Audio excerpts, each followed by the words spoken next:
Hi, I'm Kierin Barnard from Mecad Systems, and in this Mecad Minute I'm going to show you how to create a cavity around this body. So for example, I have my body here, and I've gone and just drawn a rectangular sketch around the body. My first step I'm going to take is to extrude the body, so using that sketch I've created, and extrude in two directions. I'm going to extrude a 20 mils up and a 10 millimeter direction down. From here, I'm going to be sure to uncheck my merge results. If I now go to my solid bodies folder, you'll notice I have two bodies. From here, I'm then going to say combine,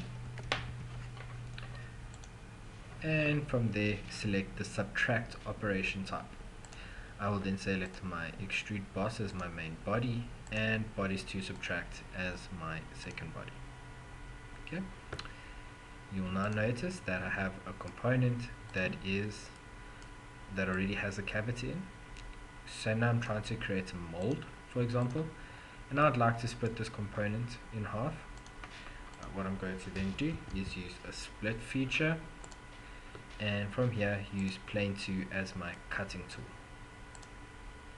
I will then get two bodies, and I would like to select both of them and say OK. Now if you see, by creating an exploded view, we can see that we have a cavity created in the two bodies.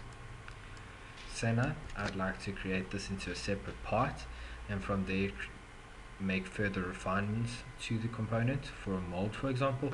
What I can do then is go to my solid bodies folder in my design tree, right click, say insert into new part, and from here we can give it a name.